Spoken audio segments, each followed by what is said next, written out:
Europe, summer 1941. Germany had secured most of Central and Western Europe, with only Great Britain remaining defiant on the islands. The only potential threat to Germany in Europe was its former ally, the Soviet Union. In order to break the stalemate with Britain and make Germany's strategic position indisputable, Hitler decided to cripple the military capabilities of the Soviet Union and seize its natural resources. Germany planned to achieve this goal by capturing most of the European part of the Soviet Union before the onset of winter 1941. The main attack would take place in the center and be directed towards Moscow, with auxiliary attacks in the north and south. By the middle of June 1941, the Germans had almost completed the preparations and the invasion was about to begin. Meanwhile, the Soviet forces were unaware of what was coming and were ill-prepared to resist the German invasion. First, we'll look at the southern sector. The Soviets had deployed their strongest units in the south, having 1,200,000 men between the Pripyat marches and the Black Sea. They were to be confronted by the Army Group South that was of roughly the same strength. The first objective of the Axis troops was securing the western Ukraine. On June 22nd, the invasion began.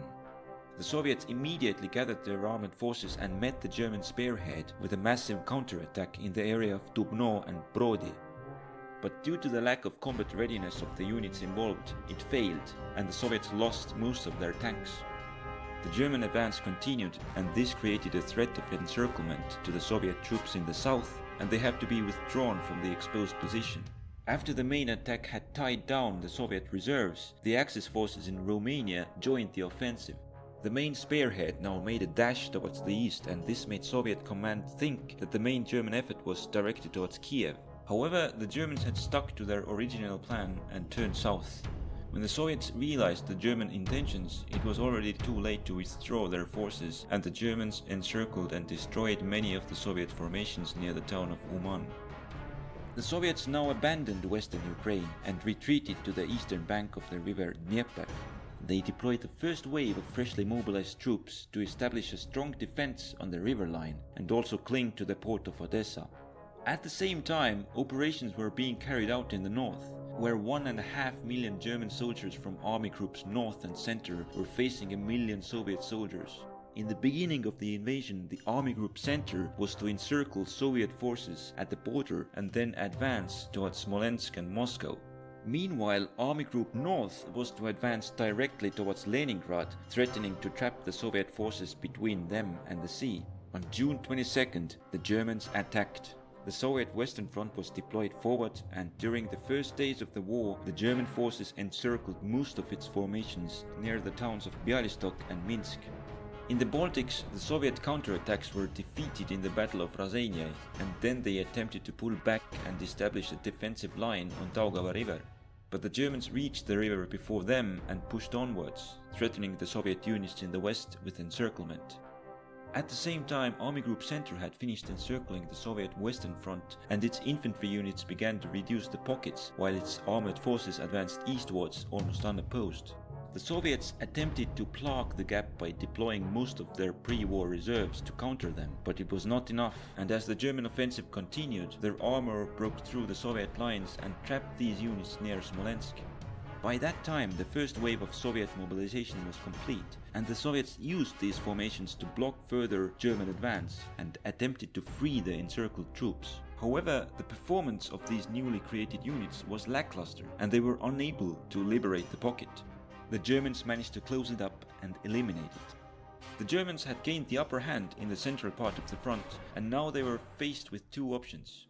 They could continue the push towards Moscow immediately, or secure the flanks of Army Group Center first and then continue the offensive eastwards. They decided to do the latter, and the armored formations of Army Group Center were sent to aid neighboring army groups. During this time, battles had been raging in the north, where Army Group North had failed to pull out large encirclements, and their progress was slowed down by the Soviet counterattacks and bad infrastructure. Nevertheless, they were making slow but steady progress, and after securing their left flank, they reached the approaches to Leningrad. When the help from Army Group Center arrived, they were able to perform the final push and cut off the land-based communications to the city. Further north, Finland had entered the war against the Soviet Union on June 25th, and the Finnish troops took advantage of the Soviet defeats by taking back the lands lost in the Winter War. After that, they established forward defensive positions between the lakes. Even further north, the Finnish and German troops attempted to capture the Soviet port city of Murmansk and cut the Murmansk railway in order to sever the Allied supply route to the Soviet Union. However, their attacks became bogged down in the rough terrain short of their objectives. The front became static. Meanwhile, the other armored units of the Army Group Center were sent to help Army Group South. The Soviets had anticipated that the Germans would continue their attack towards Moscow and concentrated their troops on this direction, which allowed the German armored formations to push back the weaker Soviet units on their southern flank. The German advance southwards forced the Soviets to abandon their forward positions in the Pripyat marshes to shorten their line. In Ukraine, the Soviet troops were occupying a strong defensive position, with their flanks resting on the Dnieper River in the west and south and the marshes in the north. Yet, the panzers from Army Group Center were bypassing the marshes from the east and advanced into the Soviet rear. The Soviets thought that the German spearhead was overextended and could be contained. However, unbeknownst to them, the armored formations of the Army Group South had secretly crossed the Dnieper from the south into a German breachhead and now broke through towards north to link up with the spearhead. As the groups met, most of the Soviet units in the central Ukraine became encircled. 750,000 men were trapped in the pocket. When the pocket had been liquidated, the Soviet forces in Ukraine had been severely weakened. After these operations, the flanks of Army Group Center were secure, but now the Germans didn't have enough time to reach the objectives set in the beginning of the campaign, and they decided to go for more limited goals. In order to reach them, they began a full-scale attack along the whole front. In the south, the Soviet resistance had been crippled with the recent encirclement, and this allowed the Germans to carry out another encirclement, trapping part of the Soviet forces on the coast of the Black Sea. Then they pushed onwards and established their control over the resource-rich areas of the eastern Ukraine and conquered the Crimean Peninsula, with Soviets abandoning Odessa but clinging on to the port of Sevastopol. At the same time, the German forces were pursuing their objectives in the north. Their goal was to sever the remaining supply route to Leningrad and link up with the Finnish forces. The initial advance was successful and reached its first goal by cutting the railway line supplying the city. The main German effort was in the center.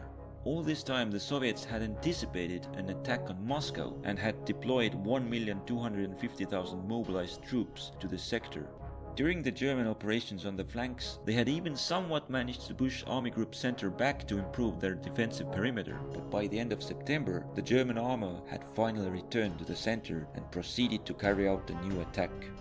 Once again, near the towns of Vyazma and Bryansk, the Soviet troops were encircled, and this resulted in halving the Soviet strength on the front.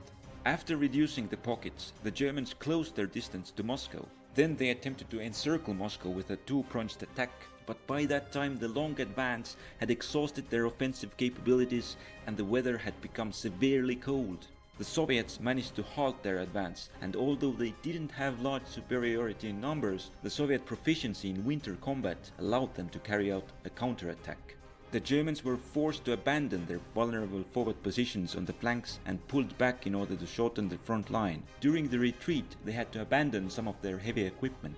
At the same time, the German attempt to cut off Leningrad had also failed, and they had to retreat to their starting positions, and the supply line to Leningrad was restored. In the south, the German advance was also checked by the Soviets, forcing the Germans to abandon their forward positions in Rostov. The first year of the war was over. The Soviets had stopped the Germans far from their initial goals, but at the great cost to their own military capabilities. The Red Army had been decimated, and it would take a year or more to fully rebuild and re-equip the army. The Germans wanted to use this window of opportunity and were sending most of their available forces to the Eastern Front to deliver a knockout punch in the following year. 1942 would be the decisive year of the war.